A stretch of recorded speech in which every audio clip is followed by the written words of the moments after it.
Hey, Tom Stewart here. I'm with Liz Trotter. This is Smart Business Moves. Hey, Liz, how are you? Hey y'all, I am well. Where are you at now? I am parked. I'm driving on my way to a hotel in Oregon. Okay. From Olympia, Washington. So you're heading south.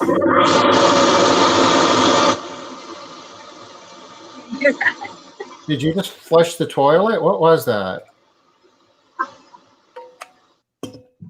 Okay, I did disconnect my Bluetooth, but Okay. apparently my car doesn't recognize that. This is going to be a long hour, isn't it? I turned it down, so hopefully not. Yeah, it's been a little bit of a crazy week for me so far. It's only Tuesday. Yeah, it has been a crazy week so far. Anyway, I'm glad you are at the helm, Tom, and you have uh, the PowerPoint and you can lead us. I trust you, oh mighty leader. My goodness, we are in trouble today. Okay, let me get myself together here. All right, I'm looking to So, see if I can see. Oh, I can see comments. I can't see you if I'm looking at comments though, or the spreadsheet. So I probably won't be doing that. Yeah, that's what I was looking for, Robin. Lead us, oh fearless yeah, one. fine. Yes. Hey, Denise. Hey, Leslie. What is that from? I don't know, but it's something. It's an old saying. Don't know where it came from. Do you know where it came from, Robin? Hey, Linda. So, what's the temperature? We're currently It's like not in hot. your car. It's not hot. I've got my little coat on, so I can take it off if I get hot. I Yeah, I can guess it's also January. Thank goodness. So we don't have to worry about your phone overheating no, or me overheating. Yeah, I hope or not. Anyway. having to call 911. Oh, Monty Python? Maybe. Maybe. Maybe. Yeah. Maybe one Does of it the sound movies? familiar to you, Tom? I don't know. Holy Grail, maybe? Or maybe one of the skits. I don't know. Liz, you're frozen. Hello, Liz. Okay. Well, while Liz gets unfrozen, just to kind of recap what we've been doing here for the last couple of weeks. We've been drilling on our revenue growth, really, our profit KPIs. And as we've discussed before, we've got green numbers that we want to make go up and red numbers that we want to make go down. And we've been focusing primarily on, and let's see, Liz is back. Hey, Hey, Tom, you're right. It's going to be a long day. we've dealt with worse. We're good. So we're talking about the red numbers and the green numbers, and the biggest red number that we really want to focus on or start with is loaded payroll to revenue. And there's so many different actions that we can take within our business to drive that number down. And just to recap, you can do that by making the loaded direct payroll go down or to make your revenue go up, or ideally do both of those at the same time. And things that we can do to make our loaded direct payroll go down is reduce our labor load. We've talked about that. Today, we are still working on the training expense. And a big part of the training expense is dealing with turnover. And a big part of reducing your employee turnover is hiring the right people, which gets into the whole process of, who are you looking for in the ads you put together, in your interview process, your hiring process. And we, I guess, stopped in the middle of the hiring process. In the days ahead, we'll be. Go ahead, Liz. I did have somebody reach out to me and ask me why we have turnover under training expense instead of having it be its own topic. And I didn't have a great answer, Tom. Do you have a great answer? Well, turnover in of itself is, I mean, it contributes to expense, but where do you look at it? And a lot of times we are looking at, what are we spending on, you know, Indeed ads, for instance, as being additional expense or turnover, or the amount of admin time that you incur because of unnecessary turnover, and all of that is real. But as it pertains to this metric of payroll to revenue, this guy right here, Yep. the biggest part of turnover is directly related to the training expense, because the training expense is often lost when we're looking at, what our direct labor costs are. A lot of times that just kind of gets buried in with everything else, and we're saying that, well, gee, we're paying, our payroll cost is too high. But it isn't because you're paying your technicians too much. Oftentimes it's because of all the extra cash you're burning of having to train people and they don't stick, and you kind of get on that whole carousel thing of high turnover. So basically what you're saying is it's the same reason that we focus on everything else, because it's the fastest place to focus on. It's the first biggest place to focus on where you can make the biggest impact. And so this is under that. If somebody comes to me, and we've played this game on many of occasions, where, like, in foundations, we'll start off on Sunday afternoon and we'll break out the whole financial statement thing, and we'll kind of circle a couple of ratios. And one of the things that we will most always talk about is what the payroll to revenue number is. And if it's too high, first thing you ask is, well, how do you pay your people, and what rates are you paying, and how do you charge for your service? And sometimes it's there, you just aren't charging enough, or you're paying too much. Typically it's maybe you aren't charging enough. But if that isn't it, then the next place you go is the training. It's like, well, how many W-4s did you send out last year? Is it W-4s or W-2s? I forget. What are the things that you get at the end of the year with your tax? That's the stuff that I guess is going to be going out any day now. I think that's W-2s, right? People W-2. want their W-4 is the thing that you fill out when you're getting hired, and the W-2 is the thing that goes out every year. You're right. Yeah. And, you can basically take the number of W-2s that you sent out last year and divide it by your average head count. That's a real rough way of figuring out what your turnover is. And so the reason why this is important, this turnover number, is directly related to the training. Yeah. Because if you're turning people over all the time, that training piece is just gonna kill you.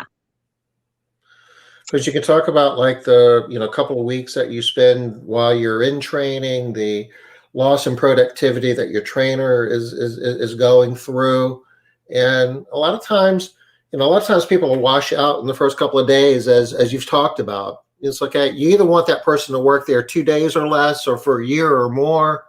Well, too many times it's something in the middle where they make it through the training, and even a week or two after that, and then they drop out, and they never really got productive. You never really got to the point where they were able to contribute in a meaningful way, but you dropped a ton of salary dollars in that person. And you're also back to zero.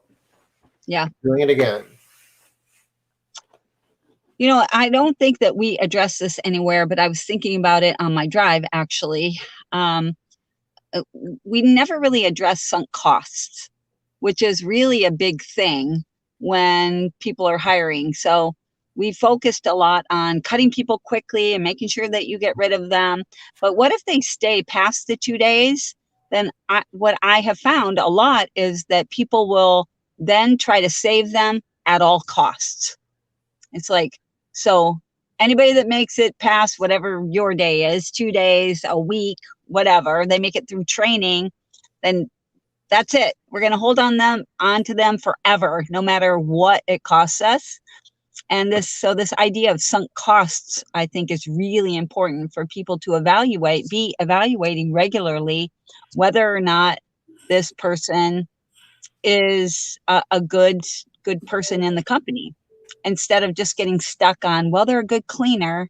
We talk about that a lot, where people don't want to let someone go because they're a good cleaner. I literally had this conversation with someone. Well, I can't really do anything because she's a great cleaner and she only stole $1. No, that was a real conversation. Like, I don't really want to laugh about it because it was a real person, a real issue. And I thought, if one person has said it out loud, other people have thought it.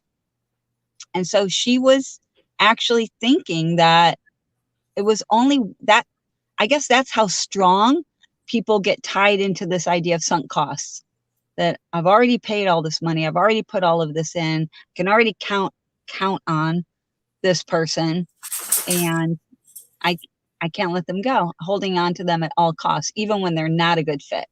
So just for the record, the reason Tom's laughing and I'm efforting not to laugh is because even if they steal $1, this is a bad thing. Bad thing. A thief is a thief is a thief. You can't have any theft going on whatsoever. So I did want to make sure that we bring that up today when we're talking about like going into orientation, the first 90 days that I know we're talking about today. Okay. Something along the same lines, and we might touch upon this. You might touch upon this when we start talking about the first 90 days, but say that you've got like a 2-week training program and somebody gets to the end of the 2 weeks, but they don't quite have it yet. But they're so close. And it's like, well, one more week of training. Maybe they need an extra week. Mm-hmm. Is that a good idea? So, this is a really tough question. Here's what I would say and what I would do. I have 1 week is my final extension time. If this person's quality is amazing, and that's what's causing the problem, that they are just struggling to not clean everything. Some people over clean. Not that they are less productive, that they over wipe and that kind of stuff. But for most cleaning companies, you don't clean 100% of the things in the home. You have to clean the things that are most important, and et cetera. And you have to clean them in a way that is going to get you the most money and make people the happiest. But most of us don't clean 100% of the things in a home. I know there is one company that I know of that does a deep clean every single time they clean, every 2 weeks. And her average cleaning is $400 every other week. Just on a basic house. That's because they have more of a detailed cleaning every time, but most of us don't do that. So if the problem is they're cleaning too much, they're going too deep, and usually I can break that habit. It's just an understanding and a bad habit. So I will go the other week on that, but it's the only thing. Their scope of work is more detailed than the scope of work that you're selling. Yeah. So, and I wouldn't even recommend that for everybody, because if somebody has that thing going on, you have to put a lot of effort into it. They see more dirt than you want them to clean. So it's hard to break that habit. I mean, you really do have to break it. So from a sunk cost perspective, sometimes it's not even really a sunk cost decision. It's just a matter of, I've got this person here. Is it more rational for me to invest in another week of training, or is it more rational for me to take that money and start over with somebody else? And sometimes it's worth giving them an extra week. For me, the only time it's worth giving them the extra week is for quality. For everything else, I'm not willing to do it. I'd rather take those monies and put them somewhere else.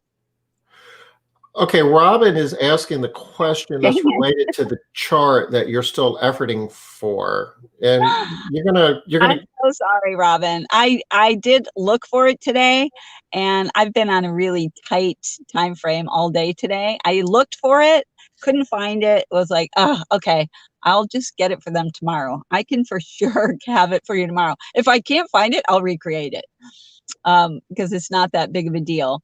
But there are quite a few different reasons why people leave at these different marks, and there are ways to be able to tell which one it is. And then there are some solutions. I don't think I can do the chart justice just right now, kind of ad hoc. My memory is not that good, unfortunately. Sorry. Do you have some stuff that you can add to that, Tom? I mean, there are some. I'm familiar with the material that you're talking about, and I probably have a copy of it somewhere as well. I just don't know where, but, and, it's not 100%. There's exceptions to, there's a long list of reasons why somebody might leave at any point in time, but absolutely. I guess it's a pretty good indication, or at least a good place to start, that, out of 10 people that leave after 2 days compared out of 10 people that leave after 3 months, the reasons they're leaving are different. Absolutely. And the thing about it is check this first. And this is my list that I created over a couple of decades of why people were leaving at that different time frame. This is my data.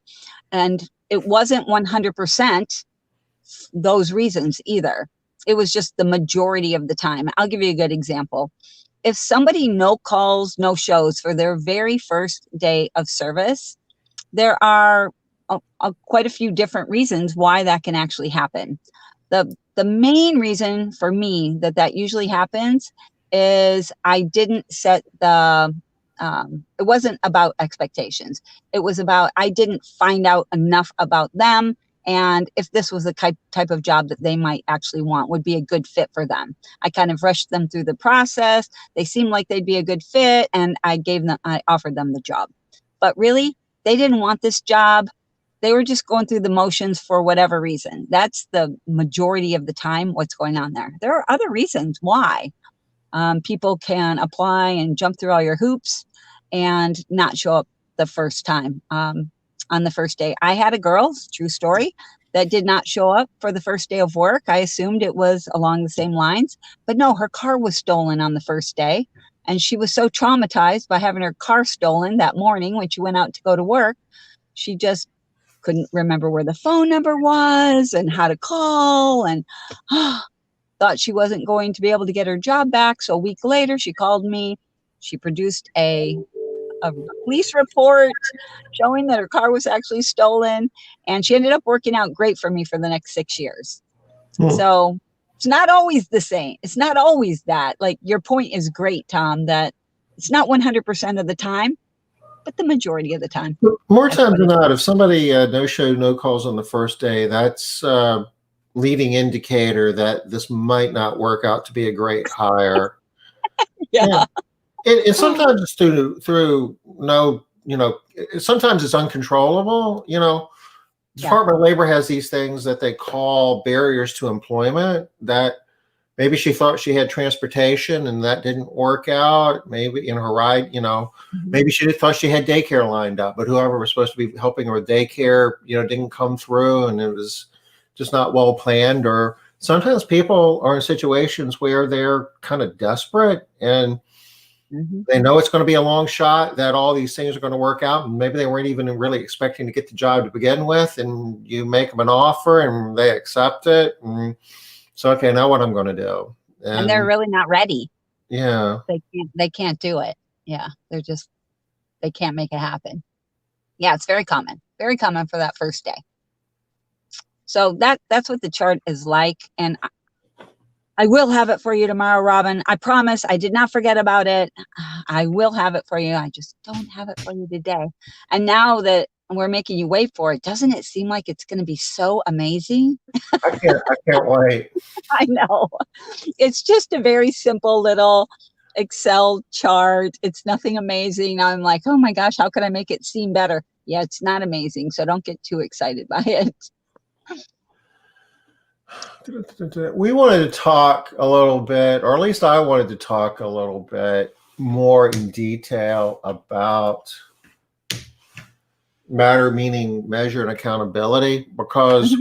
you've mentioned it a number of times here as part of this, larger discussion.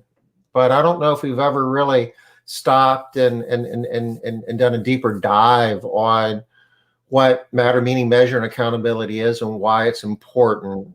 And honestly, we've had this discussion a lot of times over the years, and just through hard work and persistence, you've been able to get me to a certain level where I have an understanding. And once you kind of get it, it's like, oh my God, no wonder I've been struggling in so many what seemingly would be unrelated areas that were all kind of tied into building a team that's cohesive, that's all working in the same direction, that believes that, what they do is important, and what we do is important, and what they contribute to that process is important. And, but we can't do a whole lot by ourselves, I guess, is the bottom line. We're the leaders, but if we don't have people following us, what is the old saying? If you're leading and nobody's following, you're out taking a walk by yourself. Yeah. Strolling. Yeah. So what is matter, meaning measure, and accountability?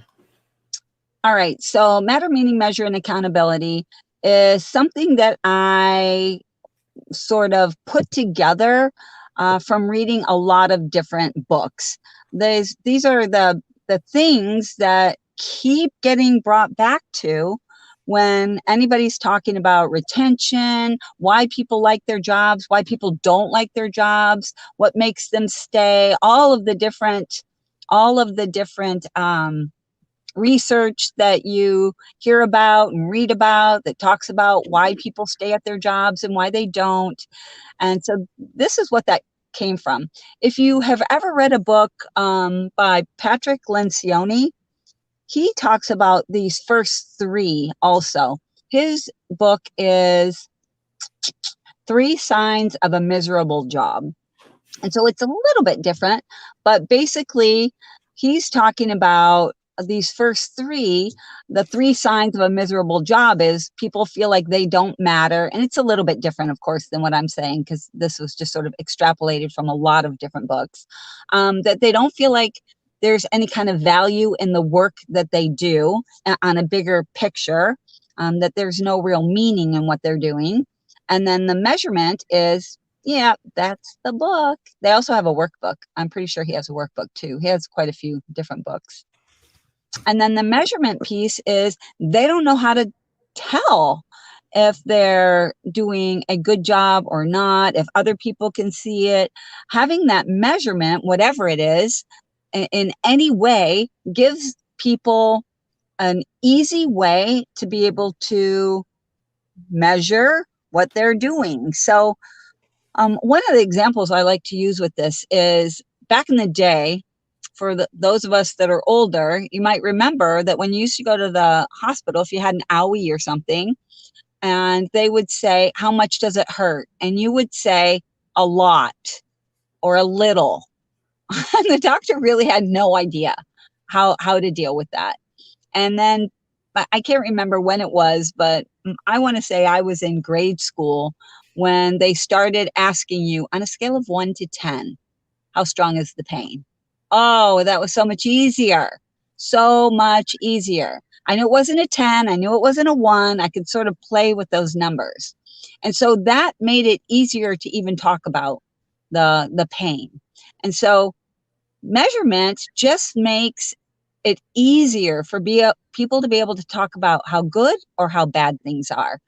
And anytime you're making the job easier for people and making them be able to see how they can be more successful, how they can, again, control it, just like KPIs, right? Having those numbers makes you feel in charge, like you're in control. So So go ahead. matter, just to make sure that everybody gets this, because matter and Yeah. meaning can be confusing. Matter is me as an individual. It matters if I'm part of the team. My being there makes a difference. Yeah. Yeah. So to keep those straight, how I like to remember them is matter is the first one that we talk about, and then we're talking about one person. how much this one person matters to you and the company, and usually it's to the owner or to the company. So it's just this one person. And then the meaning is more about the meaning in the job, the bigger meaning in what we're doing and how we're helping. And sometimes the meaning can be, now here I am getting warm. I said I wouldn't, now I am. Let me open up this little door here, get some fresh air. The meaning can also be around how much meaning is created from the job that you're doing. So again, it wouldn't be just the meaning in you, the one person, it would be maybe around your job, either your personal job or the company, that job. So it's more around this job instead of around just the one person. It's around the bigger picture. And then the measure is, there are just so many measures that it can be almost any measure that is determining that you're doing something better or worse, and impact. Hope that's helpful. Measure. You know, I mean, again, for example, you know, it could be productivity, it could be efficiency, it could be quality scores, it could be attendance.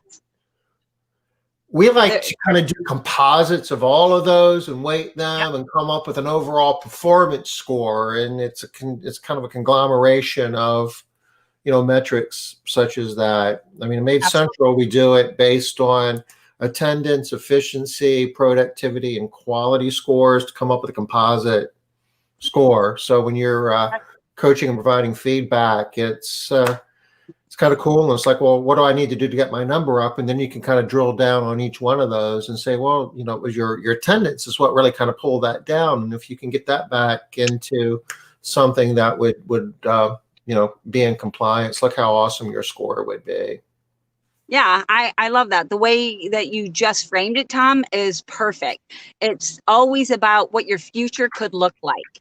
So measure is measurement done correctly will talk about the past, but for the purposes of the future, so that we can get better, be better, and everything around the future, so that I can feel hopeful and feel in control again.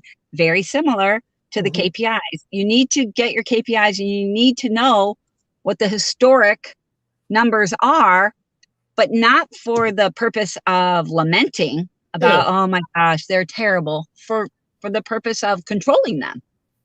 There's absolutely no value in saying that you know, your past performance sucks. You know, it's all about, you know, let's think about how our future performance can be awesome.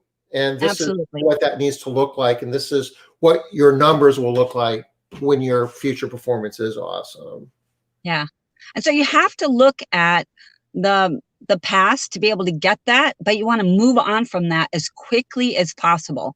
The longer you talk about the past and what the number was and what it could have been, what it should have been, you know, what people should have done differently, the more you are creating a miserable job, for Patrick Lencioni's speech. I'm gonna give you a caveat to that, Liz. Part of it, I mean, there could be an exception depending upon what your intent is. You know, for the largest part of the time, it's always about looking forward and being positive. And it's like, as long as somebody's part of your organization, you want to be coaching them up in terms of you can be better. At some point, though, sometimes you get to a point with somebody where it's obvious that they're no longer going to be part of your organization. And at that point, you need to come up with a strategy of how are you going to end this relationship. And I'm going to have to argue with you, though, Tom, because that's still about the future. How am I going to get to a place where you no longer work here? But you're dwelling more on the past. It's like, you know what, you suck, and I think that you're always going to suck. I mean, you're not going to say it that way, but basically, it's like, you know, and you're too good for this. You know, you have a much better future than what you're ever going to get here. And so that again is what I would focus on. I would focus on the future and to what's it going to take to get a better future for you, because this job isn't it. Yeah. And I still wouldn't spend a whole lot of time on Okay. because you suck, you suck, you suck, you suck. It would be, listen, you suck. And of course, I would never say you suck to somebody, but listen, this job's not right for you. I think you probably know that. I would focus as little as possible on that. And then immediately into, so what's it going to take to get you to a better place, do you think? Do you need more money? Do you need a different type of job? Blah, blah, blah. I'd get focused on, again, the measure. Because still a And, win for me when that person's gone, right? and I want to make it really easy for you. I don't want to keep you encumbered here any longer. Here's a letter of resignation. If you just want to go ahead and sign that, we can go ahead and shake hands. Or is there anything I can do to help you from this point forward? Please let me know. And I'd love to. because you really don't want to terminate somebody unless you absolutely have to. And if you do it right, more times than not, people will come to the conclusion that you're right, this isn't a good job for me, and I really would be happier doing something different. Yeah, I 100% agree with you there. The vast majority of the people that we have had to let go have been very happy to move on, and it made good sense, and we part on good terms. I can't even remember anybody not party. Oh, I can remember one guy not partying on good terms. But you know what? That's where the measurements come into play as well, because it's no surprise to anybody. I mean, they know, if you're using the numbers the way you're supposed to, the measurements, then they know what you're telling them. You're just kind of bringing it, to the surface, and it makes it a whole lot easier.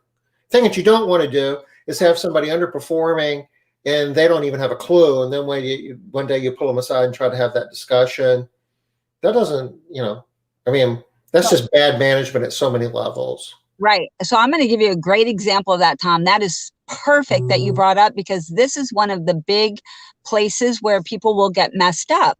They think they're being nice, right? So they don't want to hurt somebody's feelings. They don't want to tell them what they're doing wrong. So they're always making every bad thing that they're doing sound really nice. The problem is people have this underlying knowledge that they're not doing well. So they still don't feel like there's meaning in the work that they're doing because it doesn't feel right. And they might feel like they matter to you, and that's why you keep doing it. So you end up holding this bad person in a bad spot.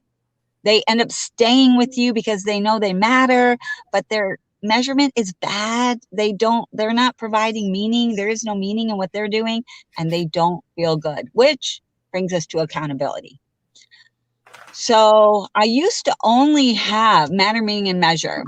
I want to say about 4 years ago, I was working with Wells Yee, for any of you that know him, in Chicago.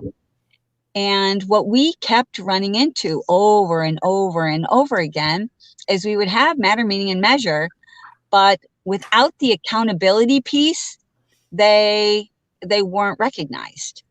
So the accountability piece just is there as sort of underpinning for matter, meaning, and measure. Matter, meaning, and measure without accountability are worthless. Same as everything else. Is that?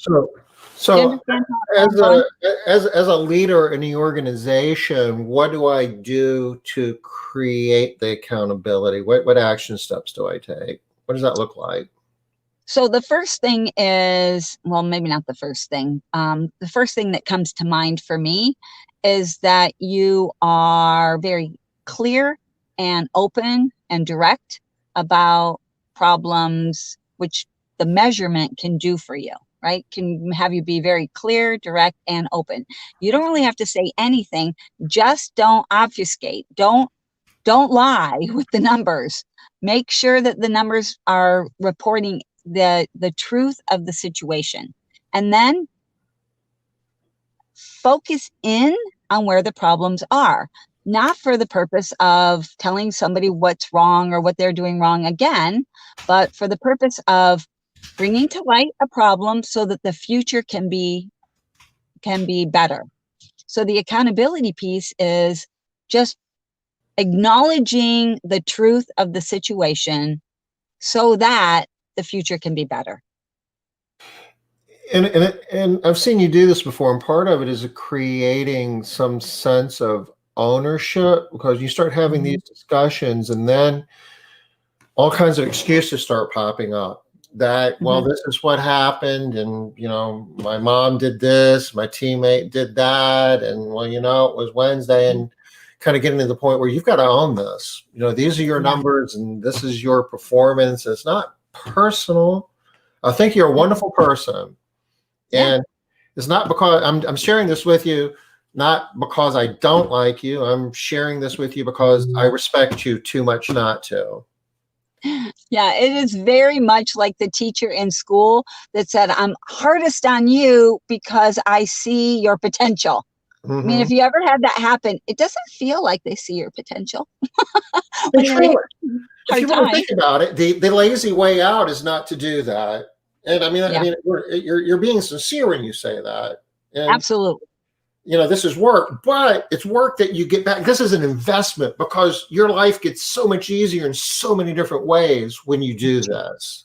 You invest your time in this as opposed to investing your time in fighting fires and playing whack-a-mole all day. Yes, absolutely. And the accountability piece is for you as well. It's not holding them accountable, which I think is something that gets dropped a lot. It's holding yourself accountable to the standards. Because how many times, Tom, have you and I both seen situations, especially with people in foundations, etc., where they know what the rule is, they know what they're supposed to do, but they make the excuses as well. But she's a really good cleaner, but she's been going through hard times, but it was only one time in the last month, but that customer is really picky, but but they only but. stole $1.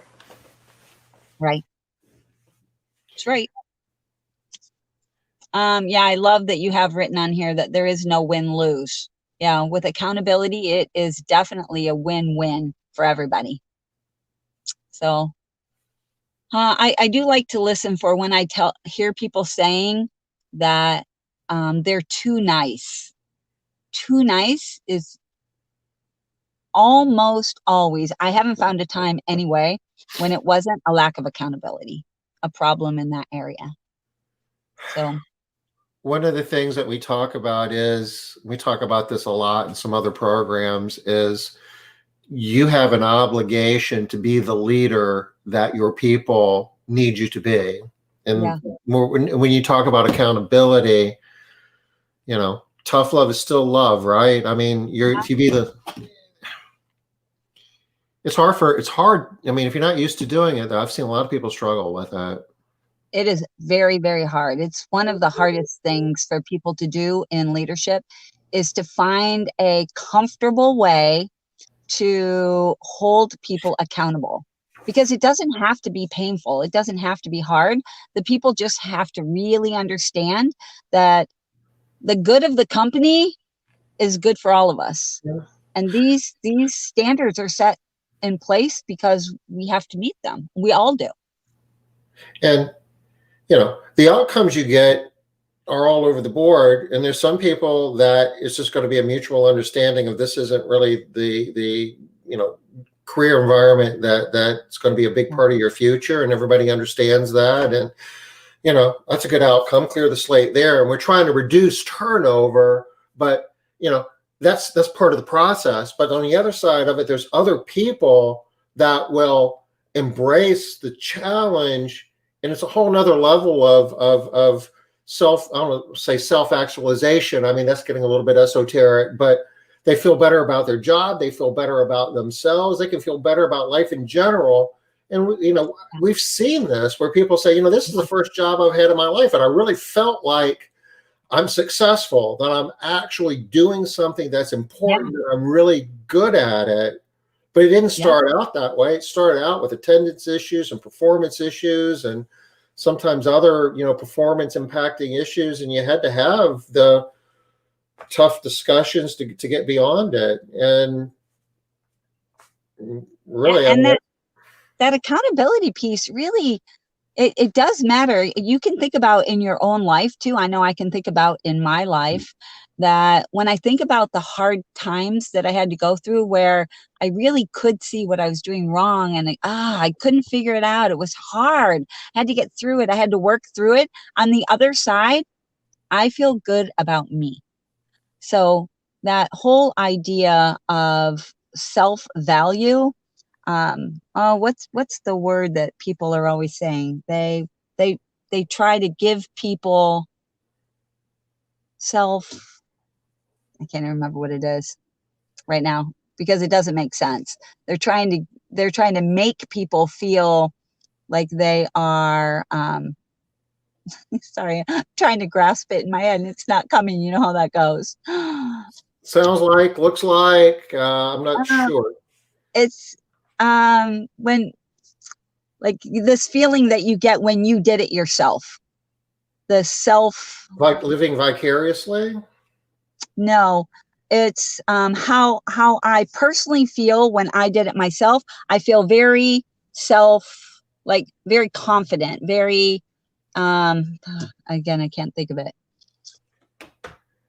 Anyway, it'll come to me. It'll come to me.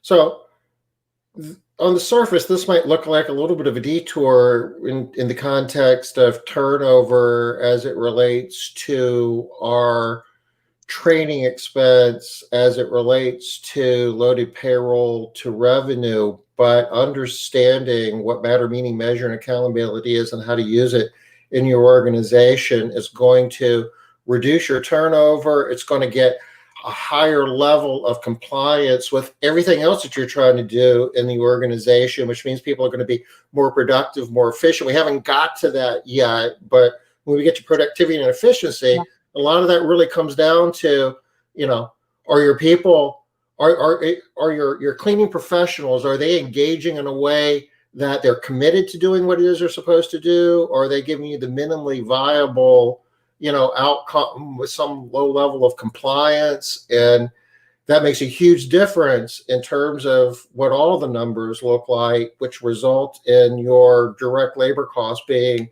higher than it needs to be, or getting as low as what you would want it to be, because people are being more productive. Yep. And people can still make more money in an environment like that. That's the cool part of it too. It's not a matter of people can get a better paycheck and you can still have a lower payroll to revenue. We're going to show you how that works. Yeah. So I get excited about it. I don't know. I just can't help it. So here's the thing, it's been a really big thing over the past, I don't know, maybe 5 years, that the big measurement is employee engagement. And the reason why that has been such a big thing for the past few years is because, no, that's not it, Donna, but you're getting closer. Thank you. Gratified? No, it starts with self. As soon as I say it, y'all are going to go, oh, I get it. Oh, no, that's good too, though, Leslie. No, not fulfilled, but I do like that one. Self-actualization. No. It's not self-esteem, self-assured, self-esteem. Self-esteem is basically what I'm going for. So you can't give people self-esteem. They have to come to it themselves. That's how you get self-esteem. So people can tell you you're great, you're amazing, you're all of these things, but until you believe it, until you feel it, until it's part of what you believe about yourself, it's not there for you. You don't have it. And so that's why that piece is important. We've all had that discussion with somebody that's harder on themselves than they should be, and they should be feeling good about themselves, but they don't. And we can't make them. You're better than what you're giving yourself credit for. Yep. And until they come to the realization of that, it doesn't really matter what we say. We can tell them whatever we want. They're okay. Yeah, you're right. But they don't believe it. They don't have it. So just to kind of recap, because we've spent some time on this, but this is one of the more important things that we're going to be talking about. We can talk about numbers all day long. And, for any of you guys have hung out with us long enough, you'll know I can wear you out with spreadsheets and numbers and ratios and fancy graphs and, that. And, a long time ago, we used to say that and 50 cents will get you a cup of coffee. I guess it's, that and $2 will get you a cup, $4, whatever will get you a cup of coffee now. Fact of the matter is these numbers mean absolutely nothing if you don't have the right tools in place and the right culture in place and the right approach to affect the change in your organization to make these numbers work. And some of these, I say, deterministic in nature. You want to raise your rates, you can do that without getting a lot of cooperation and buy-in people in your organization. You can just do that, and that's making this green number go up. But a lot of this stuff, especially this payroll to revenue number, there's not a lot you can do with that. I mean, there's some things you can do, but most of the impact there, you need to do that with a committed workforce. And that won't happen unless you've got a culture where there is matter, meaning, measure, and accountability. So I think that in this vein, I think one thing that helps people to really grasp this is when you are trying to get people to do something, the fastest, easiest way to get them to do it really well is for them to want to do it. People do a much better job when they want to do it than if they're being pushed or pulled or compelled to do it. When I want to do something, I'm putting in that extra effort, that extra piece. And what makes me want to do it? People ask me all the time, what makes you want to do it? This matter, meaning, measure, and accountability. That makes me want to do it. I feel it. Think about two ways of going about it: compliance versus commitment. Yeah. And whenever you can get commitment, you're going to get much better outcomes. So that's the spirit in which you want people to be enacting the vision that you're creating for them and the direction that you're giving them. Yeah. And so this is a way to get all of your people to be doing that, because some people come to your company and they're just those kind of people. They're always just whatever they're doing, they go all out, they're committed. My husband is one of those people. It doesn't matter what he's doing. He always wants to do his best. He wants to give his best. And we've all had those people. We don't really have to do anything. They're just amazing. But there are a lot more people. I would say the 80-20 rule comes into play here. There are a lot more people that you have to put some time into. So this is what you're doing. This is how to do that. So the more you can make these things, bake them into your processes, make them part of the culture of your company, the easier it is to do this stuff, to get the people to stay without having to really do a whole lot more, without having to worry about it, or again, affecting that turnover and, having too many people to train. So just make a note, a mental note, a physical note. Do it both ways on matter, meaning, measure, and accountability, because this isn't the last time you're going to hear about this. This is going to be coming up a lot as we go deeper into the KPIs, because this is an important part of the how you get it done. Yep. And most of us probably know that the how part is the hard part. It's the tricky part. We didn't do orientation, Tom. Did we not do orientation on purpose? It's possible. There it is. There we go. No, I'm just incompetent. Right. That's a word that I'm supposed to be, and I'm supposed to be leading the way here, Liz, because you're kind of at our fearless leader, Tom. You're our fearless leader. Yeah. Okay. All right.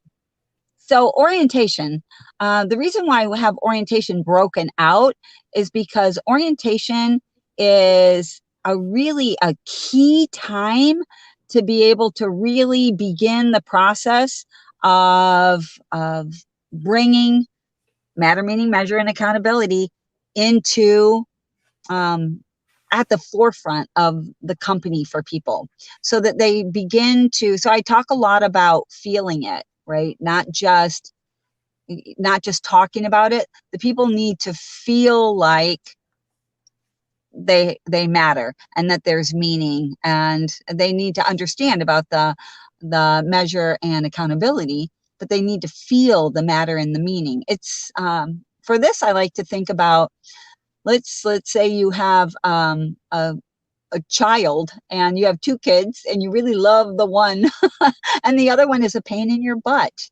and just causes you trouble. It doesn't matter that you really do love them as much as you love the other one. If they don't feel like you do, then you don't get the results that you want, even though you do. But if you're mad at them and they're a pain, they're a problem, it's not enough that you love them. They have to feel loved. So when we're talking about matter, meaning, measure, and accountability in any of these areas, they have to feel the stuff. All right. And matter and meaning are the hard ones.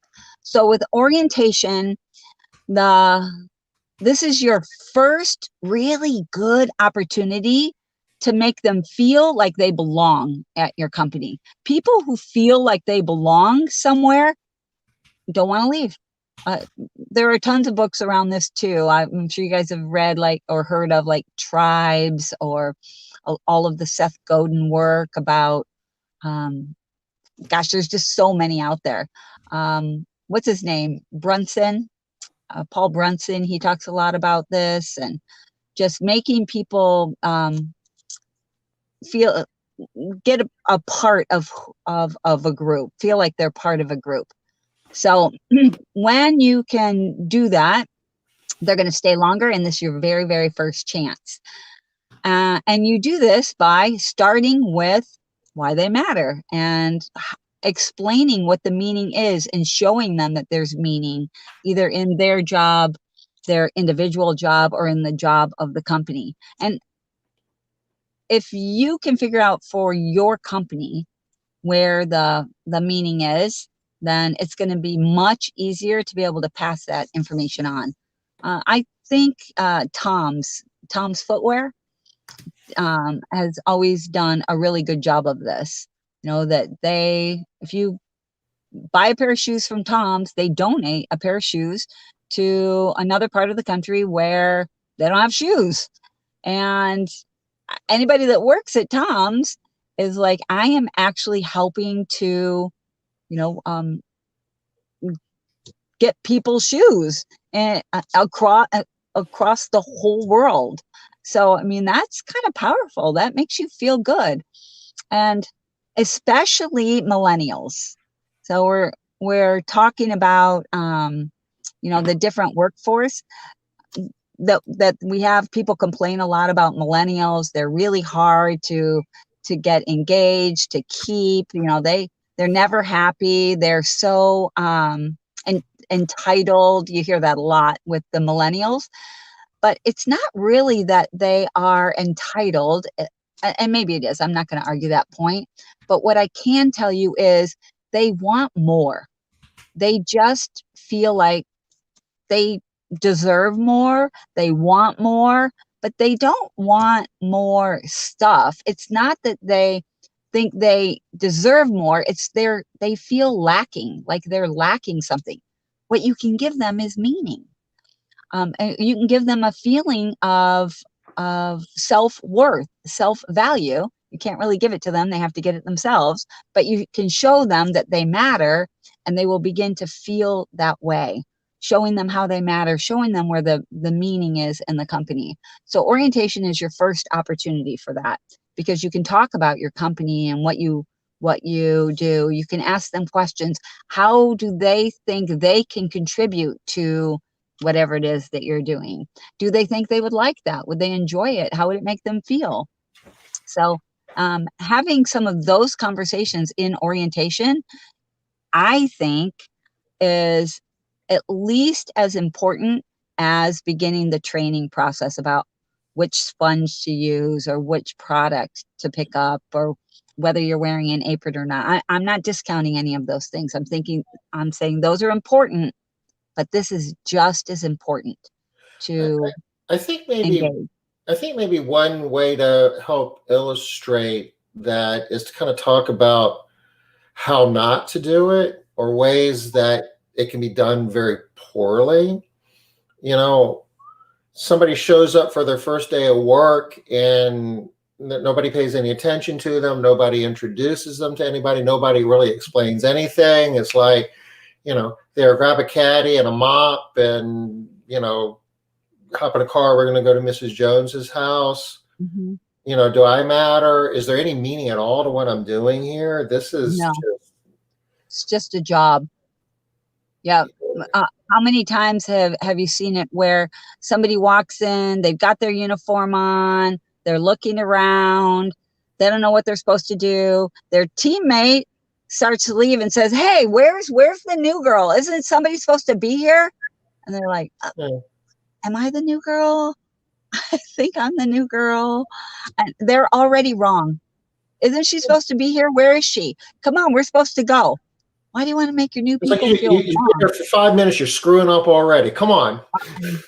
Yeah, that's how it can feel. You're right, Tom. That is how it feels for a lot of people.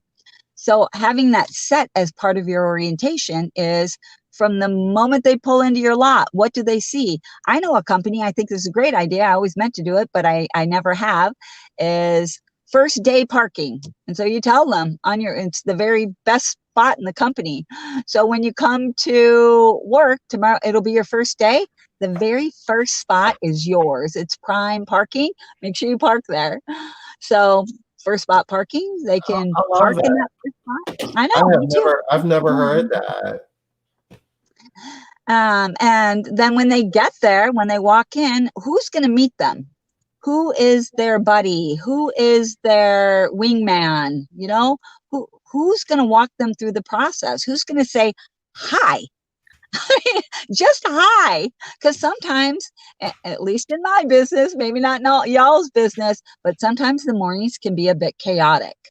So less so now when we don't have as many people in the offices, but still, if we had 2 employees call out, we had 4 clients call because they don't have power, because we had a big windstorm, then things can be wacky.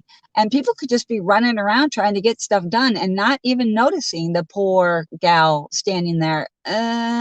What am I supposed to do? Some people will leave. Sometimes you think people are no calls, no shows on the first day. They came, they showed, they left.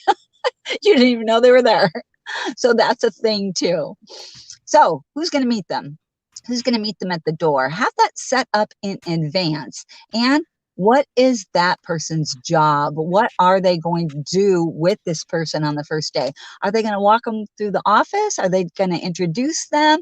Are they going to smile? Are they going to start talking about, are they going to help them get into their uniform the first day? Are they going to, what are they going to do? Have something set for that person. And then I'm calling that part of orientation because I think when people talk about orientation, they think it's just the orientation that they have set out on paper. Teach them about, their hours, teach them about the expectations, teach them about this. But the orientation is orienting them to your company, orienting them to your way of being. And I see that we are like We almost are out we of are quickly approaching, top of the hour. yeah. And you say engaging them, making it about them. Too oftentimes, the whole orientation is all about the company and what they need Yeah. to do. Make it more about them, where they feel special. Yeah. What's in it for them? And this kind of Not gets what it's not into for them. this kind of gets into making the investment in the training that oftentimes we don't make because we feel that we can't afford it, and that just leads to having to spend a small amount of money 10 times over, where if we invested more in the right people up front, then in aggregate we'd be spending a lot less, which is the whole point of lowering our loaded direct payroll to revenue.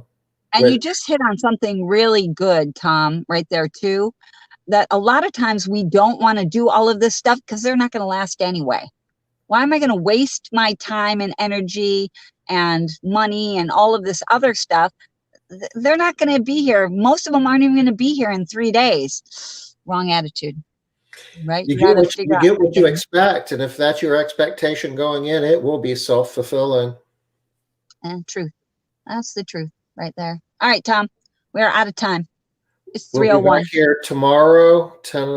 What time? 5 o'clock. How about 5 o'clock? 5 o'clock, 2 o'clock, Eastern? What's tomorrow? Wednesday. I'm on Wednesday. Yes. See you tomorrow, 5 o'clock Eastern. Take care. Bye, Bye-bye. y'all.